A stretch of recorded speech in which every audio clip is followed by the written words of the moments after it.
ഈ നടത്തൊന്നും നോക്കണ്ടാട്ടോ, ഒരുപാട് സങ്കടം ഉള്ളിൽ ഒതുക്കിയിട്ടാണ് നിൽക്കുന്നത്. എല്ലാവരെയും പോലെ 2024 ഞാനും ഒരുപാട് സ്വപ്നം കണ്ടതായിരുന്നു.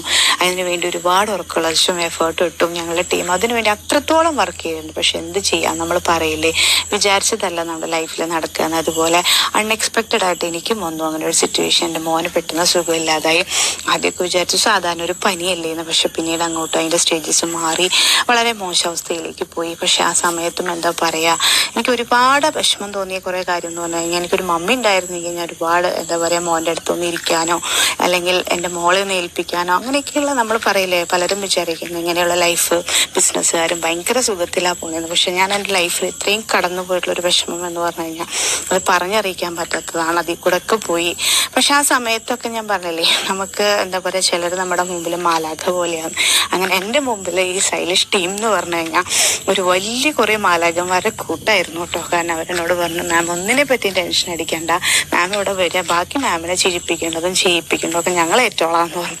അങ്ങനെ കൂടെ നിന്ന് സന്തോഷമായിട്ട് എല്ലാവരും എനിക്ക് വേണ്ടി അത്രത്തോളം സപ്പോർട്ട് ചെയ്തിട്ടാണ് ഞാൻ ഈ പ്രാവശ്യത്തെ 3 ഓണവും ഷൂട്ടും ഞാൻ കംപ്ലീറ്റ് ആക്കിയത്. ഞാൻ ഒട്ടും വിചാരിച്ചില്ല എനിക്കിതൊക്കെ പറ്റുമെന്ന്. പക്ഷെ എന്നെ കൊണ്ട് അത് സാധിക്കും, എന്നെ ശക്തനാക്കുന്ന ഈശോയിലൂടെ എനിക്കത് സാധിക്കുമെന്ന് എനിക്ക് ദൈവം വെളിപ്പെടുത്തി തന്നു. എന്താ പറയുക, ഒരുപാട് സന്തോഷമുണ്ട്. എൻ്റെ എല്ലാ കസ്റ്റമേഴ്സിനെയും സ്റ്റൈലിഷ് ടീമിനെയും ദൈവം ഒരുപാട് അനുഗ്രഹിക്കട്ടെ.